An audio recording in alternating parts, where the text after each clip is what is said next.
Hi. I want to look at something fascinating in the opening of Parshat Va'era that we often miss because of how the text is divided in our Chumash.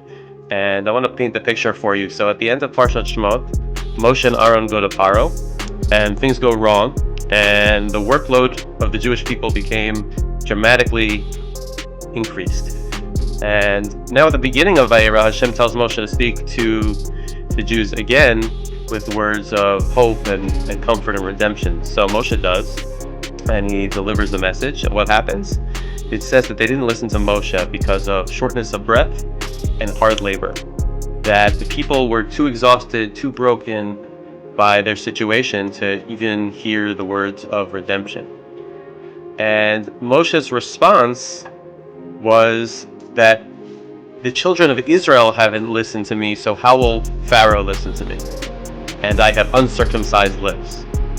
And Moshe is making a calculation. He's thinking that if my own people won't listen to me, then certainly Pharaoh won't.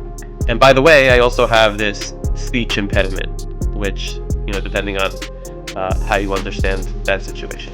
So Hashem responds by commanding both Moshe and Aaron to go to Pharaoh. And here's where it gets interesting. The Torah all of a sudden interrupts with an entire genealogy section. And we get the lineage of Reuven and Shimon and then Levi, all the way down to Moshe and Aaron and their families. So why here? Why now are we getting this? And then after all that genealogy, Moshe raises his own concern again. He says, I have uncircumcised lips. How will Pharaoh listen to me? So here's what we usually miss. Because in our Chumashim, they're separated by aliyot, and they're also separated by pesukim, chapters, which was not created by Jews, and it splits them up, and we read them as disconnected episodes, but they're not. And the narrative actually continues. God says, I have made you a lord over Pharaoh, and Aaron, your brother, will be your speaker. So what's happening here? So Moshe focuses on the mechanics of persuasion in the beginning, and who's speaking and how well they can speak and who's coming with him and who's our delegation. And the commentaries say that Moshe initially thought that it was just going to be him going to Pharaoh, and the elders came with him and Aaron came with him, and that going forward it would just be him alone. So that's why it lists all the genealogy, to show him that no, the leaders are going to be with him the whole time. So Moshe was concerned about the delegation, and that the genealogy isn't random. It's showing us that all the people, the family, the whole support structure. And initially Moshe thinks that his success depends on having the right people and the right words and the right presentation. But then in the next paragraph, the next perek, the next chapter, and the next aliyot, it says, see, I have made you a master over Pharaoh, and Aaron your brother will be your spokesman. So notice what Hashem is saying. He's saying, I have made you. Not that you are naturally, or not because of your qualifications, or not that you have such and such skill, but I have made you. You will find favor in Pharaoh's eyes. You will find the authority that you want.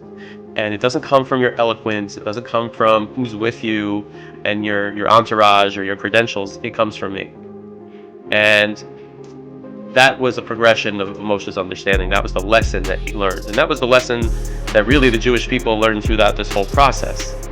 And honestly, we learn that lesson today, that how often do we think if we just present ourselves in the right way to the world, or we have the right kind of PR, or the right kind of social media presence, they'll respect us. Or if we just explain our position better, they'll understand. Or if we could just, get the right coalition, that will find favor, and, there'll be less anti-Semitism or more support for Israel.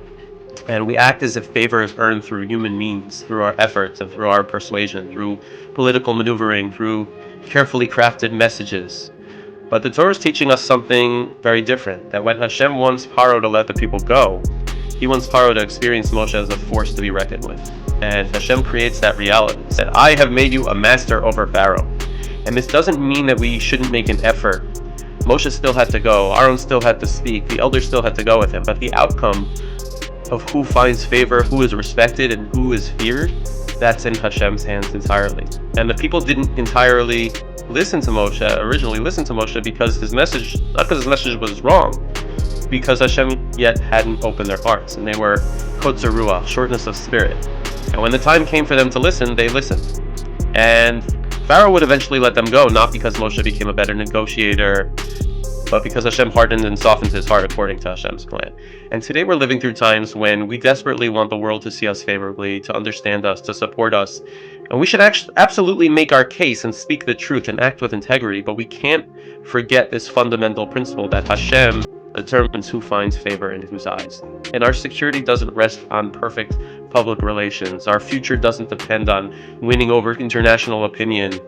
And it can sometimes be very frustrating when we see public opinion or international opinion not be with us and we don't understand it. And our redemption then and now comes from Hashem, who makes us into whatever we need to be in the eyes of whoever needs to see us. And Moshe learned this lesson, and the text makes us learn it by showing his repeated anxiety and the genealogical interlude reminding us of human limitations.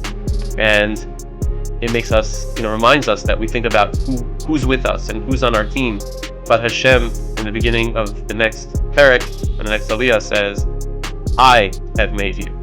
So may we all internalize this truth and find the peace that comes from knowing ultimately it's not our persuasiveness, but Hashem that will determine our standing in this world.